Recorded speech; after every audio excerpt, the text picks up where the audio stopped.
당나라의 시인 동방귀의 시 중에 잘 알려진 식구가 하나 있는데요. 춘내 불사춘입니다. 역사적 배경을 가지고 지은 시라고는 하지만 우리처럼 범인의 입장에서는 단순하게 봄이 왔지만 봄 같지 않다라는 풀이로만 들립니다. 올해는 조금 나아지지 않을까 하는 기대에도 불구하고 여전히 내게만 봄이 오지 않은 듯 싶습니다. 그 까닭은 겨우 내내 살았던 방식이 지금까지 여전하기 때문이 아닌가 생각이 듭니다. 5월을 맞으며 한 계절을 보내려고 합니다. 또 다른 계절이 오기 전에 봄을 한껏 경험하는 소중한 시간을 가져야 하리라 생각이 듭니다. 뿐만 아니라 우리의 삶을 새롭게 이끄는 원숙하고 화사한 신앙의 계절도 만개하기를 바라봅니다. 일주일 동안 여러분의 교회와 가정은 평안하셨는지요? 항상 평안하셨는지요? 라는 인사를 드리기는 하지만 엘리사 앞에 섰던 아픔이 많은 수넴 여인처럼 여러분 모두에게도 삶의 격한 우여곡절이 있으리라 생각이 듭니다. 이에 모든 분들에게 하나님의 은총이 함께 하시기를 바라봅니다. 이번 주 제5과의 제목은 역경을 이기는 믿음입니다. 역경을 이겼다라는 말은 개인적인 삶의 어려움과 곤란을 잘 극복한 경우에 쓰는 말입니다. 그러한 입장에서 이번 주 교과는 종교 개혁자들을 다시 다루고 있는데요. 그들이 개인적으로 역경을 잘 극복했다라고 하는 이야기를 하고 있습니다. 뿐만 아니라 그들이 보냈던 시대가 인간 역사 전체에서 가장 어둡고 힘들었던 시기라 말할 수 있다면 한 인간의 역경과 더불어 인류 문명의 한 역경 시대를 말한다고도 할 수 있습니다. 이제 그 시대를 어떻게 잘 극복했는지 내용을 확인해 가도록 하겠습니다. 이번 주 교과의 기억절입니다. 내가 주께 범죄하지 아니하려 하여 주의 말씀을 내 마음에 두었나이다. 짧은 성경 구절이지만 이번 주 기억절은 생각해 볼 내용이 조금은 있는 듯합니다. 내가 주께 범죄하지 아니하려고 주의 말씀을 내 마음에 두었다고 하는데요. 말하는 자와 듣는 이가 분명합니다. 내가 내 마음에 라고 표현하는 시편 기자가 하나 있고요. 주께 주의 말씀을 이라면서 기자가 말하는 대상이 주님인 것을 정해두고 있습니다. 즉 이 성경 구절 속에는 나와 주님만이 있습니다. 세상 그 어느 것도 가운데 끼지 않았습니다. 그런데 뜻하지 않게 주께 범죄하지 아니하려 한다고 합니다. 그렇다면 주님께 죄를 짓는다고 했을 때의 죄는 무엇일까요? 대부분 우리는 타인과 더불어 살아가면서 의도적인 허물을 보이고 고의적인 실수를 하면서 죄를 짓는데 이 성경 구절은 조금 다른 각도에서 본다면 사람과의 관계에서의 죄가 아니라 하나님을 향한 죄가 따로 있다고 말하는 듯 싶습니다. 그렇다면 이 성경 구절에 대한 여러분들의 생각은 어떠하고 삶의 결과로 인한 죄 말고 하나님을 향한 우리의 죄는 무엇인지요? 어떠한 대답을 하실지 여러분들의 몫으로 남겨두도록 하겠습니다. 기억절 말씀을 간략하게 줄여보도록 하겠습니다. 주의 말씀을 내 마음에 두었나이다. 우리 모두의 삶에 이것이 기초석처럼 깔려있게 되기를 바랍니다. 매일의 주제입니다. 일요일 오직 성경, 월요일 성경을 전파함, 화요일 성령의 깨우치심으로, 수요일 오직 그리스도, 오직 은혜, 목요일 순종, 믿음의 열매. 5주제를 재구성해 보도록 하겠습니다. 일요일과 월요일은 종교 개혁자들로서의 성경 번역가들이었던 위클리프 틴들에 대해서 이야기하고요. 화요일과 수요일과 목요일은 종교 개혁자들, 그들의 신념이 무엇이었었는지 이야기하고 있습니다. 전체 배경을 확인하도록 하겠습니다. 역경을 이기는 믿음, 삶의 분명한 목적, 불굴의 목적, 그리고 삶의 의미와 목적, 목적에 대한 이야기가 많이 나오군요. 그래서 이 세 단어를 묶어보면 삶에는 분명한 목적과 의미가 있다 제안을 주십니다. 이것은 중요한 진술입니다. 우리의 삶에 의미가 있다. 우리 삶에 목적이 있다. 그것을 생각하지 않는 현대인들이 있다. 그 내용이 무엇인지 찾아가 보도록 하겠습니다. 삶에는 분명한 목적이 있다. 21세기의 사람들에게는 이것이 절실히 필요한데 미국의 저명한 심리학자 필립 쿠시머는 자신해져서 공허한 자아에서 사회적인 환경, 역사적인 환경으로 인하여 목적 없이 현대인들은 절망 속에 살아가고 있다고 이야기를 하고 있습니다. 이들의 신념은 얄팍하고 그들이 진정으로 중요하게 생각하는 문제는 거의 없으며 목숨을 걸 만한 가치 있는 일도 없기 때문에 살아야 하는 이유도 빈약하다. 그러나 종교개혁자들은 이것이 그 무엇보다도 뚜렷하다라고 설명을 하고 있습니다. 개신교의 종교개혁자들, 남녀들, 어린이들은 이들과 완전히 달랐다. 개혁자들에게는 살아가야 할 불굴의 목적이 있었습니다. 그들의 믿음은 그 무엇과도 타협할 수 없는, 삶과 분리할 수 없는 것이었습니다. 이 믿음을 부정한다고 하는 것은 자신의 정체성 자체를 부정하는 것이기 때문에 죽음 앞에서도 그들의 내면은 흔들림이 없는 평화가 있었습니다. 종교개혁 시대의 그 지도자들, 개혁자들, 그 시대를 살았던 그리스도인들이 그러했다는 이야기입니다. 마지막 부분에서 이야기하는 바는 이번 주 교과는 성경의 가르침이 어떻게 사람을 변화시키고 삶의 진정한 목적과 참된 의미를 위한 기초를 제공하는지를 살펴볼 것이다. 영원한 진리에 대한 이해는 선과 악의 대쟁투에서 마지막 위기에 대비할 수 있게 해줄 것이다. 종교개혁자들이 싸웠던 전쟁은 아직 끝나지 않았다고 밝힙니다. 우리는 그들이 싸우던 전쟁을 이어받아서 싸우도록 부르심을 받은 사람들이다. 우리도 그들처럼 직면하는 모든 도전마다 더 크신 하나님을 경험하고 세상에 어떤 것도 줄 수 없는 삶의 의미와 목적을 주시는 하나님을 발견해 나가자라고 제안해 주시고 있습니다. 전체 배경을 요약해 보도록 하겠습니다. 우리 모두의 삶에는 목적이 있다. 의미도 있다. 특별히 우리의 믿음을 부정한다면 우리는 정체성을 부정하는 것과 마찬가지다.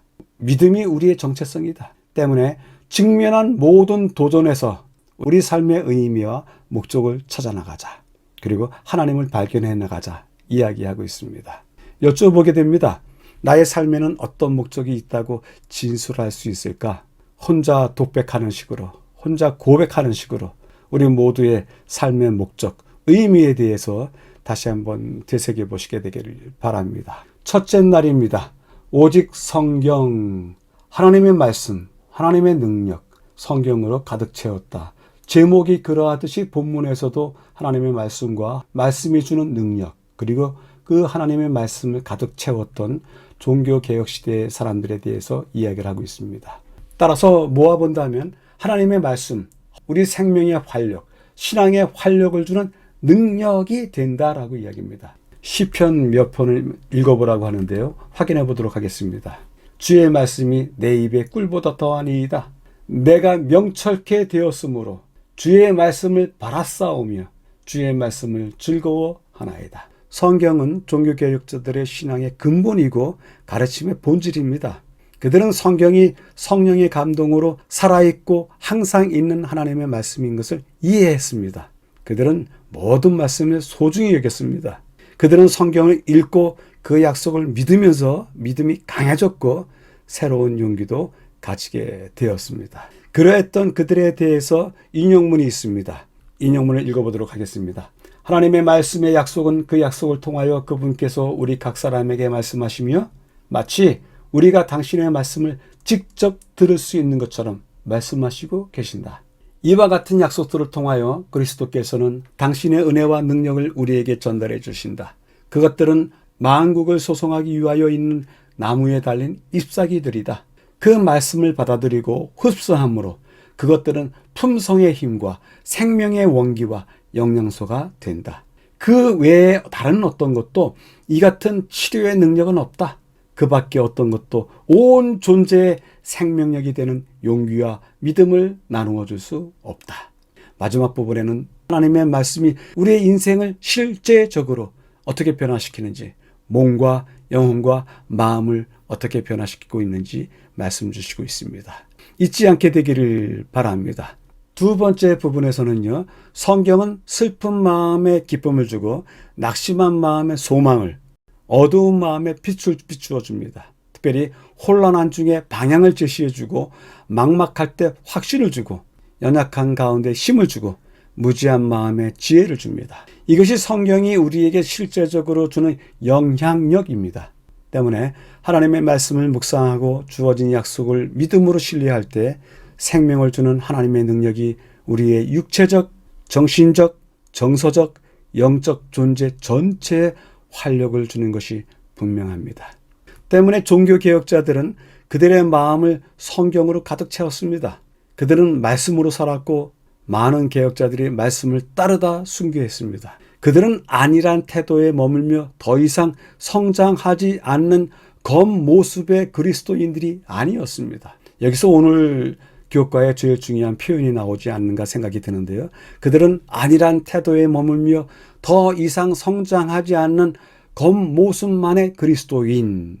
이번 주 나오는 교과의 가장 상징적인 표현입니다. 그들은 하나님의 말씀의 능력이 없이는 자신들을 공격하는 악의 세력의 연합을 대항할 수 없음을 알고 있었다. 존 위클리프가 바라는 것은 평범한 사람도 성경을 읽고 이해할 수 있도록 성경을 영어로 번역하는 것이었다. 그런데 그것은 불법이었기 때문에 그는 신앙 때문에 재판을 받았고 이단으로 정죄되어 사형을 선고받았다. 사과에서 이미 위클리프에 대한 이야기를 했습니다. 그런데 다시 이번 주도 위클리프에 대한 이야기를 합니다. 그래서 지난주에 미처 살펴보지 못했던 위클리프에 대한 이야기를 확인해 보도록 하겠는데요. 그가 죽은 후에 다시 유해를 발굴해내고 화장하고 강에 뿌렸다는 내용이 있었는데요. 그에 대한 사파가 지금 보이겠습니다. 그림의 아래쪽에 위클리프의 관이 열리고요. 뼈들이 거기 있고요. 왼쪽에는 그 뼈들을 다시 태우고 있고요. 그다음에 그 태운 죄를 오른쪽에서는 강에 뿌리고 있습니다. 이런 역사가 실제로 그 당시에 있었던 것입니다. 당시는 유럽에서 십자군 전쟁이 그친 후였기 때문에 십자군이라고 하는 이 무력단체의 사회적, 권력적 그 힘이 크던 시기였습니다.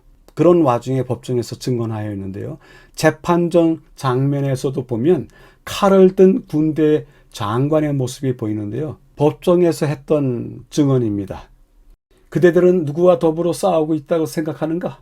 무덤에 들어가기 직전에 있는 늙은이와 더불어 싸우고 있는가? 결코 그렇지 않다. 그대들은 진리 곧 그대들보다 더 강하며 마침내 그대들을 이기고야 말 진리와 더불어 싸우고 있는 것이다. 교훈은 다음과 같이 말씀하십니다. 그리스도인들은 머지않아 이 세상에 일어날 놀라운 사건을 위하여 준비하여야 하며 부지런히 하나님의 말씀을 연구하고 그 계명에 저희 생애를 일치시키려고 노력하므로 이러한 준비를 해야 한다. 영원이라는 대주제는 진리가 도외시되는 상상의 신앙과 말과 형식만의 신앙 이상의 어떤 것을 우리에게 요구한다. 하나님께서는 부흥과 개혁을 요구하신다. 성경 말씀, 오직 성경만을 설교단에서 들을 수 있어야 한다. 교훈의 말씀에서도 본문에 읽었던 말씀과 동일한 이야기가 반복이 되는데요. 영원이라는 대주제는 진리가 도외시되는 상상의 신앙과 말과 형식만의 신앙 이상의 어떤 것을 우리에게 요구한다. 본문에 나왔던 내용과 일치되는 내용입니다. 우리의 모습을 잘 지적하고 있는 것 같습니다. 첫째 날을 요약해 보도록 하겠습니다. 하나님의 말씀 외에는 그 어떤 치료 능력도 없다. 약속을 믿으면 우리의 전 존재, 그 전 존재가 활력을 얻게 된다. 그리고 마지막으로 주셨던 말씀은 안일한 태도의 삶을 살지 말아야 한다. 전해주고 있습니다. 여쭈어봅니다. 하나님의 말씀으로 인하여 생생한 활력을 느껴본 적이 있으신지요? 또한 생생한 활력을 느끼시면서 살아가시는지요? 귀를 기울여 보시게 되기를 바랍니다. 둘째 날입니다. 성경을 전파함. 하나님의 말씀이 결국 승리할 것이라고 확신했다. 영국 왕의 눈을 뜨게 하소서. 그리고 고귀한 희생은 충분한 가치가 있었다. 둘째 날의 이야기는 틴들의 성경 번역, 그리고 그 과정, 그리고 그의 죽음, 충분한 가치가 있다. 그것을 강조하고 있습니다. 우선은 고린도 후서 2장과 4장을 읽어보라고 합니다. 우리가 우리를 전파하는 것이 아니라 오직 그리스도 예수의 주 되신 것과 또 예수를 위하여 우리가 너희의 종 된 것을 전파함이라. 그리스도의 얼굴에 있는 하나님의 영광을 아는 빛을 우리 마음에 비추셨느니라. 2장 우리로 말미암아 각처에서 그리스도를 아는 냄새를 나타내시는 하나님께 감사하노라. 우리가 결국은 예수를 나타내야 된다. 그리스도의 냄새를 나타내야 된다. 그런데 그것을 어찌 해야 할 것인가? 바로 그 사업을 틴들은 둘째 날에 했던 것과 같은 역사를 통해서 이루었다라고 전해주고 있습니다. 첫 번째 부분에 대한 이야기를 하도록 하겠습니다. 사도 바울은 복음을 전파하는 과정에서 엄청난 역경에 부딪혔지만 결국 하나님의 말씀이 승리하리라고 확신했습니다. 때문에 성경 말씀에 우리는 진리를 거슬러 아무것도 할 수 없고 오직 진리를 위할 뿐이라 라고 증언했습니다. 종교 개혁자들도 비슷한 시련에 직면했지만 믿음으로 하나님의 말씀에 충성했습니다. 둘째 날에 말씀드리는 윌리엄 틴들, 압도적인 역경 앞에서도 용기를 가진 사람이었습니다. 그의 가장 큰 소망은 정확하고 읽기 쉬운 번역본을 만드는 것이었습니다. 두 번째 부분입니다. 그는 성경을 히브리어와 헬라어 원전에서부터 번역하면서 약 140년 전에 위클리프가 번역했던 위클리프 성경의 일부 오류들을 바로잡기로 결심했습니다. 이 일로 틴들도 체포되어서 재판받게 되었는데요. 독일에 있는 보름스에서 인쇄된 그의 성경 번역본 대부분은 압수되었습니다. 그리고 공개적으로 불태워졌습니다. 그의 재판은 서기 1536년에 벨기에에서 있었습니다. 그는 이단으로 정죄받았고 화형을 선고받았습니다. 위클립과 동일한 그런 과정을 거쳤는데요. 사형 집행관들은 그를 목졸라 죽였습니다. 그리고 시신을 화형대에 묶어서 불태웠습니다. 그가 죽어가면서 큰 목소리로 간절히 외친 마지막 말이 있는데요. 주여 영국 왕의 눈을 뜨게 하소서였습니다. 놀랍게도 이 기도는 하나님께서 응답해 주셨습니다.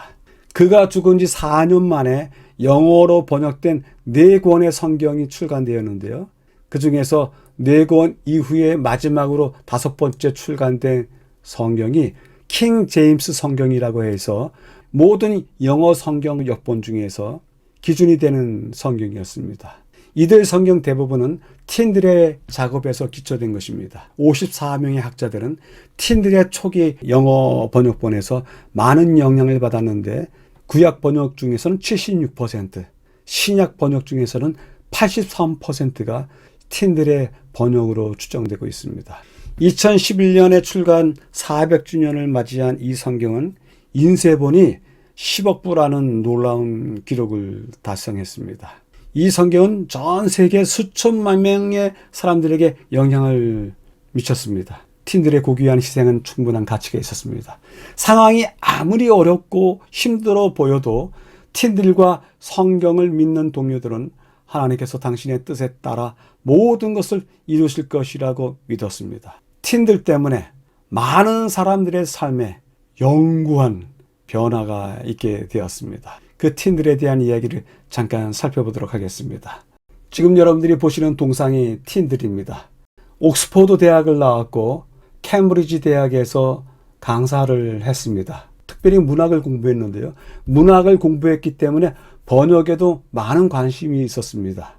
이 틴들에 대해서 2002년도에 영국 BBC 방송에서 영국을 빛낸 위대한 영국인 100명을 뽑았는데 그 중에 26번째 사람이 틴들이었습니다. 틴들은 영국 전체에서와 그리고 영국을 떠나서도 영향력이 컸던 인물이었습니다. 성경을 번역할 때 모습을 사파로 보고 있습니다. 그 틴들이 성경을 번역하면서 신약 성경은 헬라어 본문을 사용하고 완역을 했습니다. 그런데 구약 성경은 번역을 다 하기 전에 붙잡히고 말았습니다. 틴들의 성경에서는 아주 특별한 단어들이 많이 나옵니다.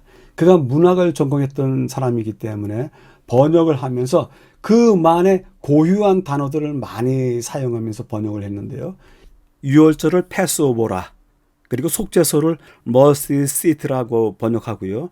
그리고 빛이 있으라 하심에 빛이 있었다라고 하는 관용어구, 또한 가인이 내 아우를 지키는 자니까라고 했던 항의, 또한 신약성경의 유명한 성경구절 마음은 원이로되 육신이 약하도다 등등 수많은 표현이 틴들의 성경에 처음 사용되었다고 하는데요.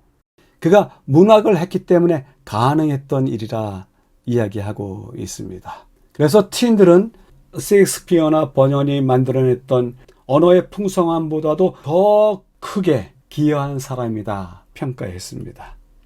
본문에서도 나왔듯이 그가 화형을 당할 때의 모습이었는데요. 이 장면에서 영국 왕 그의 눈을 뜨게 해주십시오 주님 이렇게 기도했다고 이야기를 합니다. 이제 본문에서 이야기하기를 티인들이 성경을 번역한 이후에 성경 번역본들이 있었다. 특별히 4권이 있었다 이야기 나오고요. 킹 제임스 버전에 대해서도 그 이후에 만들어졌다 이야기하는데요. 근데 이 티인들 성경이 1534년에 만들어졌는데요. 39년에 대성경이라고 하는 성경이 나왔고요. 60년에 제네바 성경이 나왔습니다. 대성경은 영국 교회 예배 시간에 큰 소리로 낭독할 수 있도록 승인된 최초의 공인된 영어 성경입니다. 제네바 성경은 영국 개신교들의 주요 성경이었으면서도 셰익스피어, 크로멜, 존 락스 그리고 존 번연이 사용했던 아주 중요한 성경입니다. 그런데 이러한 성경들이 모두 다 티인들의 성경에 나와 있는 번역들을 인용해 가면서 그들 나름대로의 또 번역을 덧붙였을 뿐입니다. 그리고 2권이 더 있는데요. 한 권은 주교 성경입니다. 영국 교회의 권위 아래 제작된 주교들이 사용하는 성경이었고요. 그다음에 마지막으로 있는 듀에랭스 바이블은요. 라틴어 불가타 성경을 영어로 바꿨습니다. 이것은 가톨릭 전례용인데요. 티인들의 성경 번역 구절들이 많이 들어가게 되었습니다. 이렇게 4권의 성경이 연달아서 출간이 되게 되는데요. 그런데도 불구하고 가장 극적인 사건은 티인들 성경 번역본이 지대한 영향을 끼쳤던 킹 제임스 버전이라고 하는 성경입니다. 지금 여러분들이 보시는 것이 킹 제임스 버전인데요. 1611년에 만들어졌습니다. 신약 성경에서는 티인들에게 가장 큰 빚을 졌다. 어떤 출처이든지 그가 사용한 가장 적합한 관용구와 적절한 어구들을 그대로 유지했다. 킹 제임스 버전을 번역했던 사람들이 이렇게 진술을 했습니다. 똑같은 사람인데 어떤 방식으로 이름을 읽느냐에 따라서 달라집니다만 틴데일 또 틴들 동시에 같은 사람을 이야기하고 있습니다. 킹 제임스 버전이라고 하는 영어 성경책을 보고 있는데요. 왼쪽에 있는 것은 1700년대에 있었던 킹 제임스 버전에 남아있는 모습이고요. 오른쪽에 있는 것은 현재 우리가 시중에서도 직접 구할 수 있는 킹 제임스 버전입니다. 특별히 이 킹 제임스 버전의 별칭으로는 언제든지 홀리 바이블이라고 하는 단어를 제목으로 쓰고 있습니다. 교훈의 말씀입니다. 로마는 성경의 복음을 방해하기 위해서 온 권력을 다 동원하였다. 그러나 칙령과 파문과 고문은 다 허지로 돌아갔다. 성경을 비난하고 금지하면 할수록 성경의 참뜻을 알고자 하는 사람들의 열심은 더욱 증가되었다. 글을 읽을 수 있는 사람은 모두 자기 스스로 하나님의 말씀을 열심히 연구하게 되었다. 그들은 성경을 가지고 다니면서 그것을 읽고 또 읽었으며 마침내 성경의 대부분을 암송하고서야 만족하였다. 둘째 날을 요약해 보도록 하겠습니다. 진리 이외에 우리가 할 수 있는 것은 아무것도 없다. 비록 압도적인 역경일지라도 그러나 티인들은 승리하였다. 하나님 나라를 위해서 그의 희생은 충분한 가치가 있었다. 여쭤보겠습니다. 신앙을 위한 애씀에 있어서 충분한 가치가 주어질 만한 일을 어떤 것을 경험했었는지요? 우리 모두 다 분명히 있습니다. 내 자신의 믿음과 우리 믿음의 공동체를 위해서 애썼고 그것이 가치 있었던 일이 있습니다. 찾아보시게 되기를 바랍니다. 셋째 날입니다. 성령의 깨우치심으로 성령께서 그의 마음을 비추어 주었다. 성경을 읽을 때도 우리를 인도하신다는 확신이다. 성령이 성경의 무오한 해석자임을 분명히 알았다. 셋째 날은 중요한 단어들이 많이 나와 있는데요. 그 중요한 단어들을 경험했던 사람, 루터에 대한 이야기를 하고 있습니다. 루터에 대한 이야기를 하면서 가장 대표적으로 결정지을 수 있는 진술은 무엇이냐면 성령, 영감으로 이끄시는 해석자이시다. 확인해 보도록 하겠습니다. 루터가 대학 도서관에서 공부하던 어느 날입니다. 루터의 인생이 뒤바뀔 일이 생겼습니다. 그는 라틴어 성경을 발견했지만 그런 책이 있는지조차도 몰랐습니다. 그 라틴어 성경이 이것인데요. 불가타 성경이라고 합니다. 이 불가타 성경에 대해서 잠깐 소개를 한다고 하면요.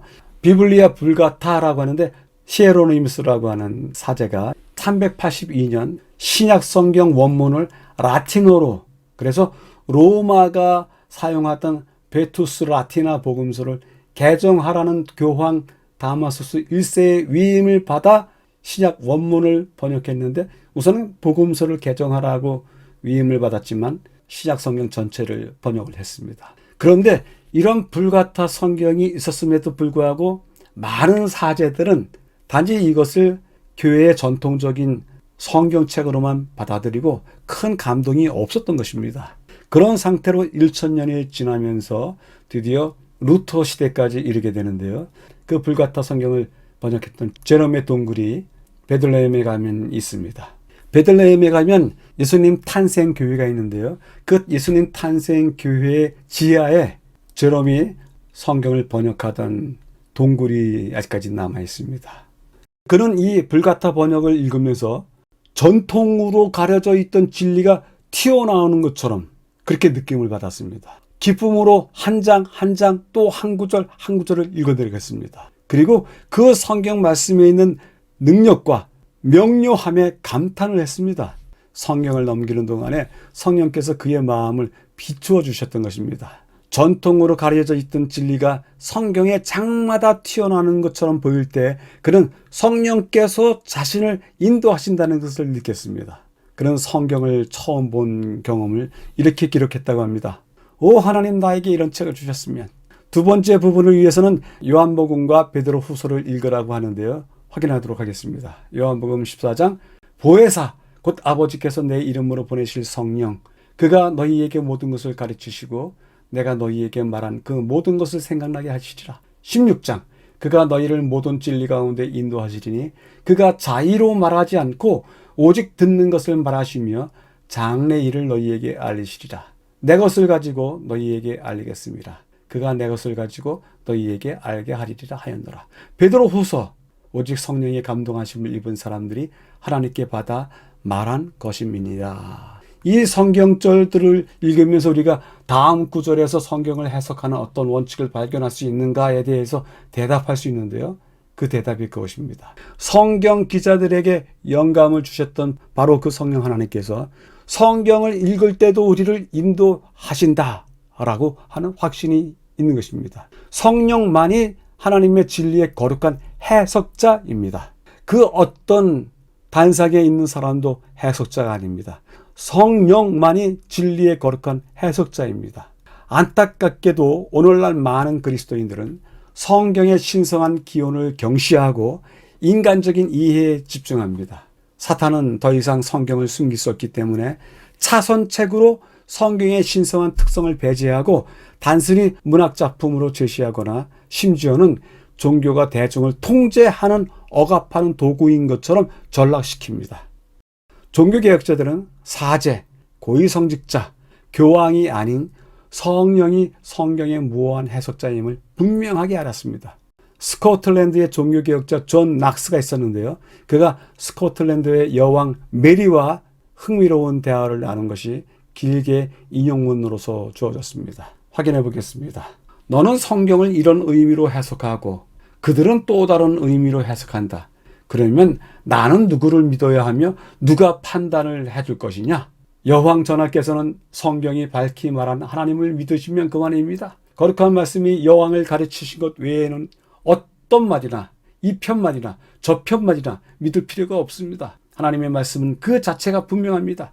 만일 애매한 점이 있는 것처럼 생각될 경우라도 하나님과 결코 상반되지 않으시는 성령께서 성경의 다른 부분에서 그 점을 분명히 알려주십니다.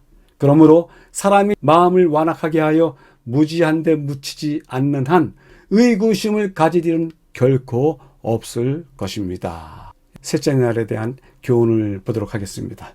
성경은 그 자체의 해석자이며 한 성경절이 다른 성경절을 설명해 준다. 동일한 주제에 관련된 성경절을 비교함으로써 그대는 결코 생각지 못했던 아름다운 조화를 보게 될 것이다. 이 책 중에 책을 숙독한 것만큼 정신을 강하게 하고 크게 하고 향상시키고 고상하게 하는 다른 책은 없다. 성경 연구는 정신에 새로운 활기를 주어 진지한 생각을 요구하는 주제들과 연결을 이루게 하고 계시된 진리들을 이해할 능력을 위해 하나님께 기도하게 한다. 셋째 날을 요약해 보도록 하겠습니다. 성경 연구에 감동이 있다. 그러면 그것은 성령께서 이끄신 것이다. 성경에 대한 무한한 도전이 있다. 지금 시대에 도전이 있다. 단지 성경을 문학으로 이야기한다.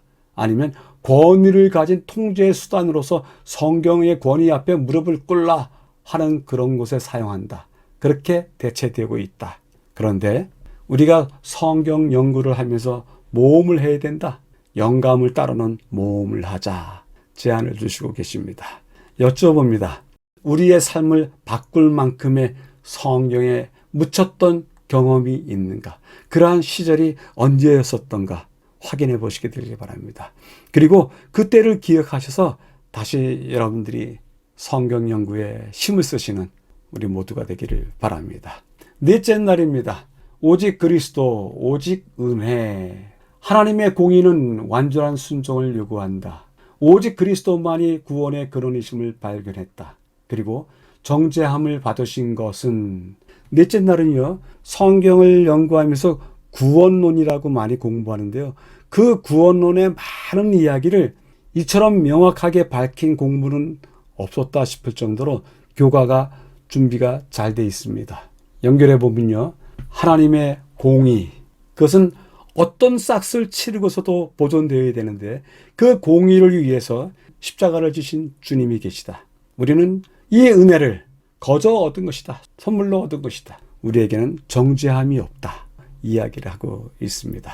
그 과정에 대한 이야기를 확인해 보도록 하겠습니다. 우선 에베소 2장과 로마서를 읽으라고 하는데요. 2장, 그 은혜를 인하여 믿음으로 말미암아 구원을 얻었나니 이것이 너희에게서 난 것이 아니요 하나님의 선물이라. 그리스도 예수 안에 있는 구속으로 말미암아 하나님의 은혜로 값없이 의롭다 하심을 얻은 자 되었느니라 라고 말씀하시고 계십니다. 하나님은 구원을 선물로 주셨습니다. 성령은 그리스도께서 갈바리 십자가에서 죽으심으로 값없이 주시는 구원을 믿음으로 받아들이라고 우리를 인도하고 있습니다. 하나님의 아들이신 예수님은 우리의 죄를 속죄하기 위해서 자신의 완전한 생명을 주셨습니다. 이제 중요한 진술을 하고 있는데요. 하나님의 공의는 완전한 순종을 요구합니다. 그렇기 때문에 그리스도의 완전한 생애가 필요했고 그 그리스도의 완전한 생애가 우리의 불완전한 생애를 대신하게 되는 겁니다. 하나님의 율법, 하나님의 공의는 그것을 범한 우리에게 영원한 죽음을 선고합니다. 때문에 이 영원한 죽음에 대한 선고의 싹, 그 싹을 주님께서 지으셨습니다. 죄를 선택했기 때문에 우리가 하나님의 이상에 이르지 못하였던 것입니다. 우리 자신으로는 거룩하신 하나님의 공의, 율법의 요구, 그것을 충족시킬 수가 없는 것입니다. 때문에 영원한 죽음을 맞이할 수밖에 없는데 좋은 소식이 그것입니다.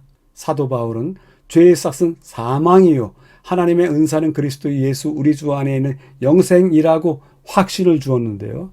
바로 그 구원이 우리 주 안에서 이루어지는 것입니다. 이것은 선물이지 행위로 얻어지는 것이 절대로 아닙니다.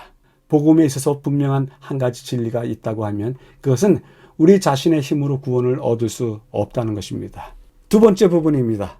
종교 개혁자들은 오직 그리스도만이 구원의 근원이심을 전했습니다. 루터가 그리스도의 구원하시는 은혜에 대한 기별을 전하기 시작한 것은 그때부터였습니다. 우리의 삶을 변화시키는 마음에서 우러난 기별을 듣기 위해서 군중들이 구름처럼 몰려들었습니다. 그리고 그의 말씀이 왜 그렇게 메마른 광야 같은 삶에 주어진 한 모금의 시원한 냉수와 같았는지 많은 사람들이 루터의 설교를 듣고 마음의 자유를 얻었습니다. 사람들은 중세교회의 전통에 얽매여 있었고 영적인 생명력이 없는 수백 년 된 예식에 속박되어 있었습니다.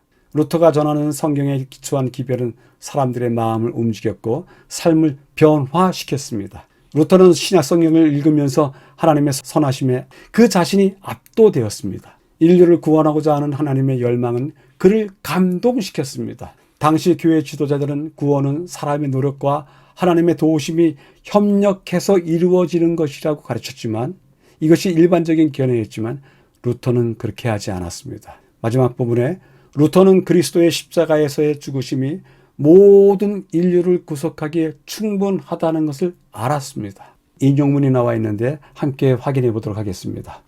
그리스도께서는 우리로 당신의 받으실 만한 대접을 받게 하기 위하여 우리가 받아야 할 대우를 받으셨다.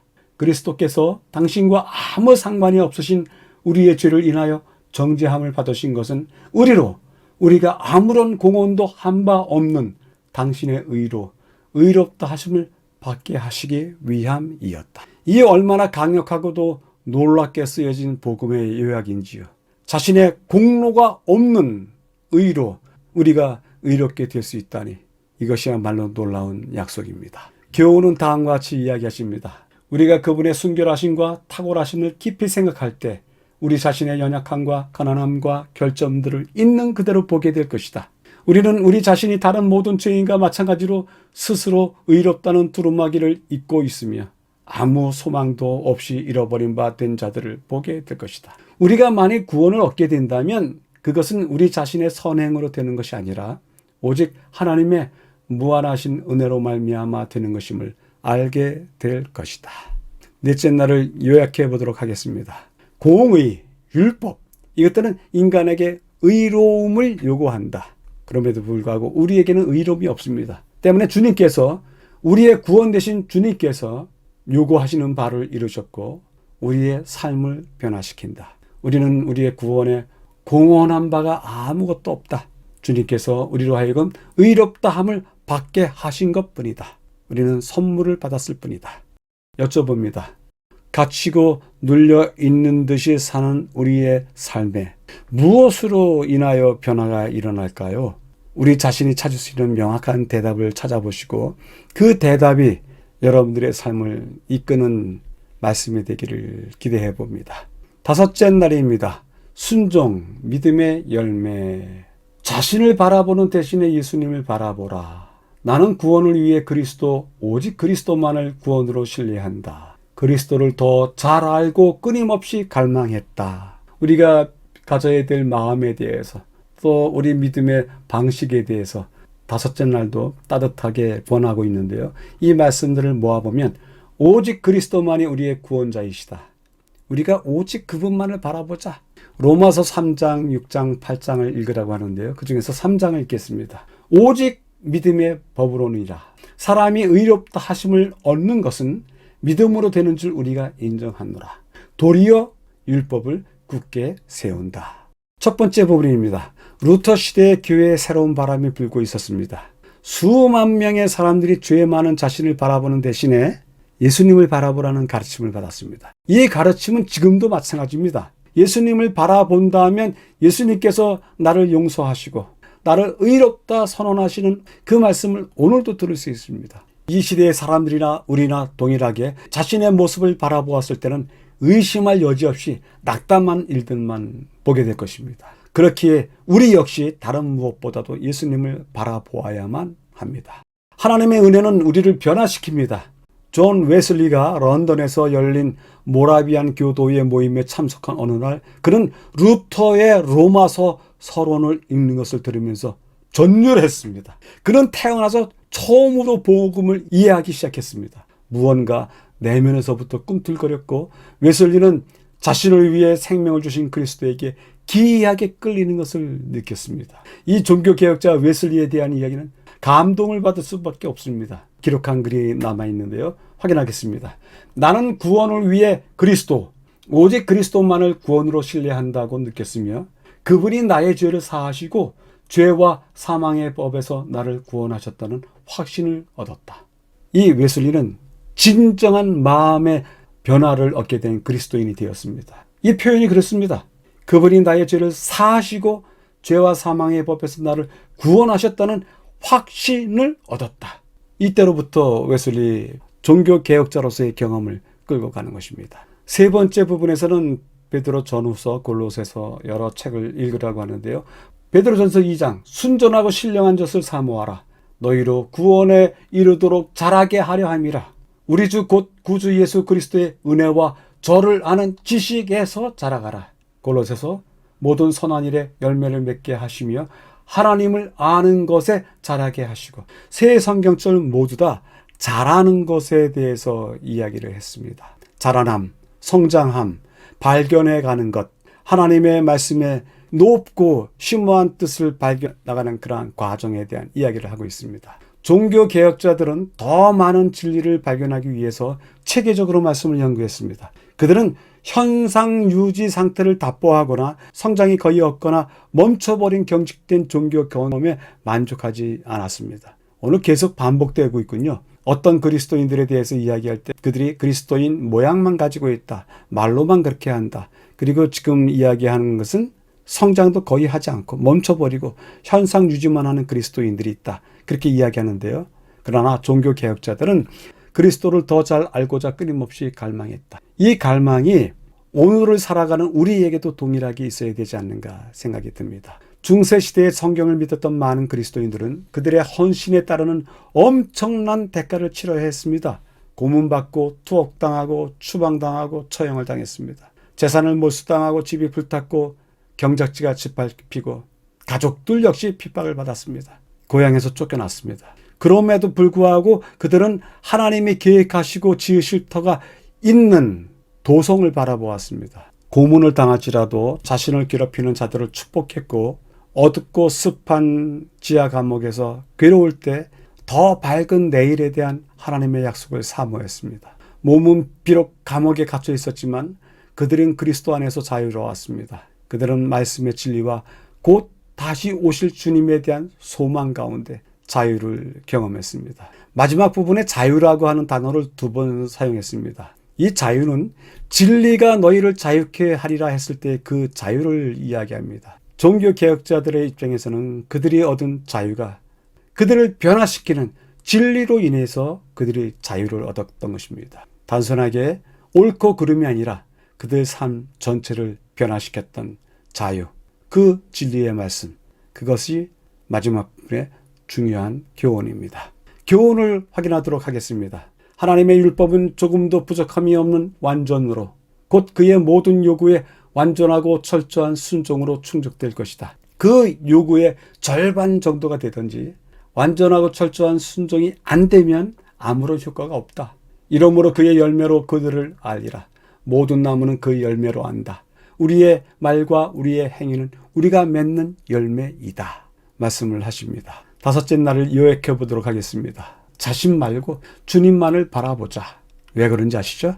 죄, 사망의 법에서 주께서 나를 구원하셨다. 이것에 대해서 확신을 갖자. 그리고 그리스도, 그리고 그분의 진리 안에서 우리가 자유함을 얻을 수 있다. 우리의 마음이 자유를 얻게 되시길 바랍니다. 그 자유를 얻는 것이 그리스도 안에서와 진리 안에서 이루어지게 될 것입니다. 한 가지 여쭤봅니다. 죄와 사망의 법은 내게 어떤 모습으로 있으면서 나를 놓아주지 않고 있는가? 한 번쯤은 여쭤보아야 하지 않을까 생각이 듭니다. 그 죄와 사망의 법을 찾아내셔서 우리 자신을 보지 않고 그리스도를 바라보시게 되길 바랍니다. 지난주와 이번 주 교과를 통해서 재림교회가 종교개혁자들을 어떻게 평가하고 있는지에 대해서 연구했습니다. 이 2 교과를 공부하면서 재림교회가 가지고 있는 매우 특별한 품격을 하나 깨닫게 되었는데요. 왈도파, 위클립, 후스, 그리고 오늘 이야기했던 티인들, 그리고 루터, 웨슬리, 이 사람들을 언급하면서 매우 공정하게, 그리고 그들에게 경의를 표하는 방식으로 교과가 준비가 되었습니다. 모든 글들이 대쟁투의 글에서 인용해오긴 했는데요. 어떤 사람의 품격은 자기 자신이 잘났다라고 하는 것을 자기가 이야기할 때 나타나는 것이 아니라 그 사람이 다른 사람을 이야기할 때 다른 사람에게 대해서 높이 칭찬하면서 그의 잘함에 대해서 이야기할 때 이야기하는 사람의 품격이 나타나는 것입니다. 그러한 입장에서 지난 2주의 공부에서 재림교회가 종교개혁자들을 취급하는 모습은 매우 아름다웠습니다. 타인을 이야기하면서도 자신이 가지고 있는 기준에 대해서 동일한 잣대를 들이대고 그들이 살았던 삶이 우리의 삶 그 이상으로 훌륭한 삶을 살았다라고 하는 것을 제시하면서 그들이 역사를 이끌고 왔다라고 평가를 하고 있습니다. 이 얼마나 놀라운 평가인지 모릅니다. 재림교회를 사랑하고 아끼지 않을 수 없는 이유가 여기에 있다고 생각이 듭니다. 모쪼록 우리 모두가 우리 교회에 대해서 더 깊은 애정과 헌신과 봉사를 하게 되시는 우리 모두가 되기를 바라봅니다. 여섯째 날입니다. 더 깊은 연구를 위해서 두 곳을 확인하겠습니다. 엘리사의 종이 그의 주인에게 그들을 둘러싸고 있는 적군들과 도망할 모든 기회가 끊어진 것을 지적했을 때 그 선지자는 여호와여 원컨대 저의 눈을 열어 보게 하소서라고 기도하였다. 그때 그 산은 불말과 불병거로 가득 차 있었고 하늘의 군사가 하나님의 사람을 둘러 진쳐 있는 것을 보게 되었다. 이와 같이 하나님의 천사들은 개혁 사업에 종사하는 역군들을 지키셨다. 두 번째 부분입니다. 그러나 믿음과 기도로서 담대히 하나님의 보좌 앞으로 나아가라고 사람들을 권할 것이다. 그리하면 원수들은 하나님의 성령으로 말미암아 정복되어 잠잠하게 될 것이다. 우리에게 가장 필요하고 급한 것은 기도이다. 사람들로 하여금 그들이 지금 사탄의 칼날 아래에 있다는 것과 사탄이 분노하고 있다는 것을 알려주고 기도하게 할 것이다. 자신에게 질문하기를 해보도록 하겠습니다. 나는 나의 신앙에 대한 신앙 개혁가가 되어야 한다. 어떤 점에서 나의 신앙에 대한 개혁이 필요한가?